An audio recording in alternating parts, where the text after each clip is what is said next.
1827 nace Ellen White.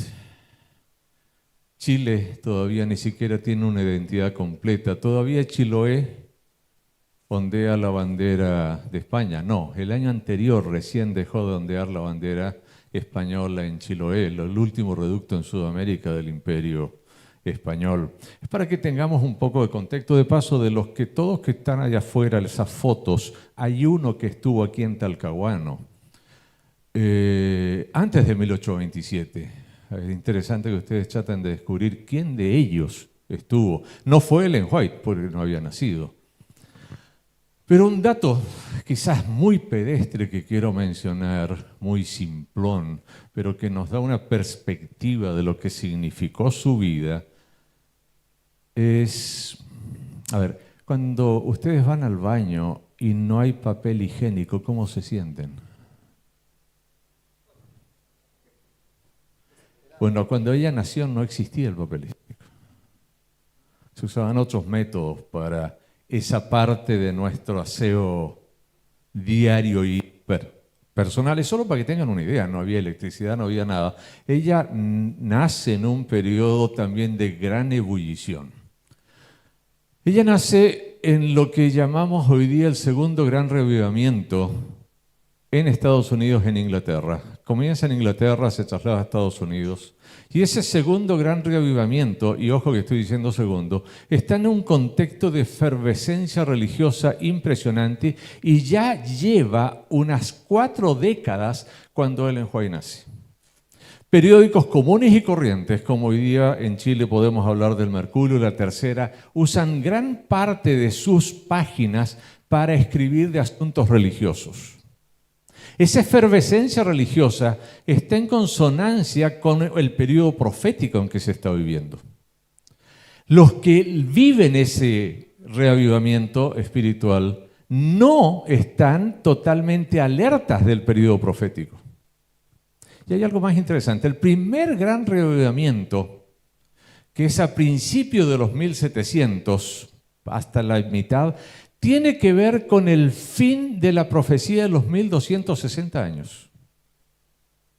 Y el segundo gran reavivamiento tiene que ver con el fin de la profecía de los 2300 años. Y esto es algo interesante. No es una iglesia adventista, es un reavivamiento general que Dios está moviendo para generar las condiciones que permitan el ministerio del último remanente. Concepto remanente, Apocalipsis capítulo 12, verso 17, cuando dice que el dragón se airó contra la mujer y se fue a hacer guerra contra el resto de la descendencia. Y ese resto es donde nosotros nos identificamos, que nacemos después de 1844, después de ese segundo gran reavivamiento. Y en ese proceso de reavivamiento surgen revelaciones de Dios a través de diferentes personas. Y en esas revelaciones o en ese movimiento que Dios estimula, que también toca a Chile a través de Manuel Lacunza, que escribió unos 40 años antes del nacimiento de Ellen White, La venida del Mesías en gloria y majestad, donde nuestra universidad en Chillán tiene una de las copias parciales manuscritas que quedan de ese libro escrito por este sacerdote y monje jesuita, nacido en Molina, aquí un poco al norte de Concepción, está allí. En ese contexto aparecen líderes, los hermanos Wesley, que mueven fuertemente el estudio de la palabra de Dios. En ese contexto aparece William Miller, aparece Wolf en Alemania y aparecen una cantidad de otros personajes que Dios va moviendo para ir avanzando un paso a la vez para que llegue la revelación completa de la palabra de Dios para el tiempo del fin, para la última etapa, para la etapa del juicio. Etapa del juicio que comienza en 1844, que nosotros entendemos ahora, pero que ellos no lo entendieron en su momento. Ahora hay algo interesante de cómo Dios actúa en la profecía.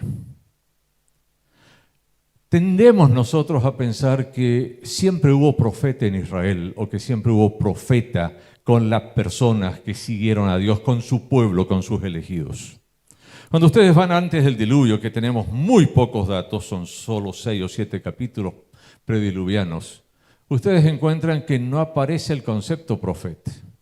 Hay solo patriarcas y de todos esos patriarcas solo se habla en detalle de uno, Enoc, y luego de Noé, que es el patriarca de la transición del prediluvio al postdiluvio. Y luego vemos cómo Dios habla personalmente con Abraham en varias ocasiones, pero no solo con Abraham, incluso habla con el faraón. Y el faraón sabe quién es Dios. No es el faraón de las películas de Hollywood. Han pasado pocos tiempos, cuando Abraham nace, todavía Noé y Sem están vivos. Por lo tanto, hay una relación directa de contenido de parte de la revelación divina de lo que Dios quiere. De hecho, cuando nace Enoc, Adán está vivo. Y Matusalem, abuelo de Noé, muere el año del diluvio. Por lo tanto, Noé siempre tuvo tanto a su padre como a su abuelo y como a otros en contacto directo. Pero luego tiene que aparecer la profecía. Y Dios va levantando profetas a medida que el pueblo va avanzando, pero no permanentemente. La profecía no está siempre. La profecía llega para el momento de crisis. Y tenemos los 4 grandes profetas de Israel. ¿Cuáles son? Isaías, Jeremías, ¿qué más? Ezequiel y Daniel. Y son todos contemporáneos. ¿Y qué está pasando en esos momentos? Está cayendo Israel. Israel está fracasando. El reino del norte desaparece. El reino del sur también cae. Y fíjense que hay 3 que profetizan contemporáneos, además de 2 profetas menores, que solo tienen profecías cortitas. Todos contemporáneos. Jeremías, Daniel lo conoce. Ezequiel, también Daniel lo conoce, y Daniel es conocido por Ezequiel. No sabemos si Jeremías llegó a saber Daniel, creemos que sí, porque Daniel fue en la primera deportación y Jeremías muere después de la tercera deportación de Jerusalén. Es decir, cuando más crisis hay, más profecía viene para que el pueblo sepa cuál es el camino por el cual se debe andar. Tenemos un lema, a ver si no lo tengo ahí, pero en el programa creo que aquí lo tienen. Tenemos un lema que se eligió, que es una frase de Ellen White, solo que yo no lo alcanzo a ver. Una antorcha que alumbra en un lugar oscuro. Cuando Dios necesitó alumbrar el camino, mandó profetas. Cuando Cristo viene, nuevamente manda profeta. ¿Quién viene para predicar? Juan el Bautista. Él no viene a ser el Mesías. Él viene a preparar el camino.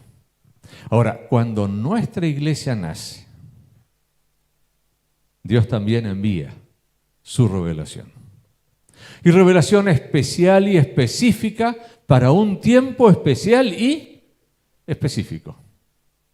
Y esa revelación tenemos que verla en ese contexto y estudiarla en ese contexto de un Dios que quiere que tú y yo sepamos cuál es su voluntad y cuáles son sus planes en función de mi misión como hijo de Dios y parte del remanente.